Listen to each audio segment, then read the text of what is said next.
കേരളത്തിന് 10th finance കമ്മീഷന്റെ സമയത്ത് ടോട്ടൽ കേന്ദ്ര ഗവൺമെന്റ് താഴോട്ട് കൊടുക്കുന്ന പണം ഓരോ സമയത്തും അവർ തീരുമാനിക്കാറുണ്ട് ഫിനാൻസ് കമ്മീഷൻ. ഇപ്പോൾ ഫിനാൻസ് കമ്മീഷന്റെ 15th ഫിനാൻസ് കമ്മീഷന്റെ നിർദ്ദേശം ആകെ ഇന്ത്യ ഗവൺമെന്റ് കിട്ടുന്നതിന്റെ 41% താഴോട്ട് കൊടുക്കണം. അതിൻ്റെ ഫോർമുലയുണ്ട്. ഈ കൊടുക്കുന്ന തുകയിൽ കേരളത്തിന് ഇപ്പം കിട്ടുന്നത് 1.92% ആണ്. എന്ന് പറഞ്ഞാൽ 100 രൂപ താഴോട്ട് കൊടുക്കുമ്പോൾ 1 രൂപ 90 പൈസ കിട്ടും. പക്ഷേ തൊട്ടു മുമ്പ് അത് 2.5 രൂപയായിരുന്നു.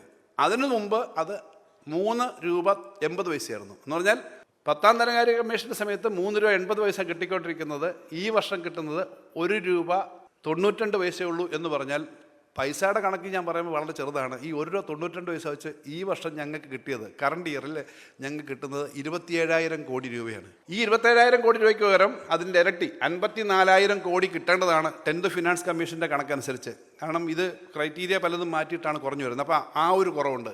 GST ആകെ കിട്ടിക്കൊള്ളുന്ന നികുതി വരുമാനം GST ആണ്. അത് പഴയ സെയിൽ ടാക്സ്. നേരത്തെ നിങ്ങളൊരു ചായ കുടിക്കുമ്പോൾ സംസ്ഥാന ഗവൺമെൻറ്റിന് 1 രൂപ ടാക്സ് കിട്ടുമായിരുന്നെങ്കിൽ now the tax is going 50 പൈസ ടു ദ സെൻറ്റർ ആൻഡ് 50 പൈസ ടു ദ സ്റ്റേറ്റ്.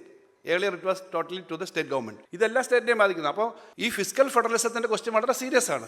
ഇതിനൊപ്പമാണ് ബോറോയിങ്. 2017 വരെ നമ്മുടെ ജീവനക്കാർ ധാരാളം ആളുകളുണ്ട്. ഇവർ PF പണം ഇട്ട് കഴിഞ്ഞാൽ അത് ബോറോയിങ് ആയിട്ട് കണക്ക് കിട്ടത്തില്ല. ഇപ്പോൾ ട്രഷറി കിടക്കുന്ന PF ട്രഷറി കിടക്കുന്ന ഏത് പണവും സംസ്ഥാനത്തിൻ്റെ കടമായിട്ട് കൂട്ടും.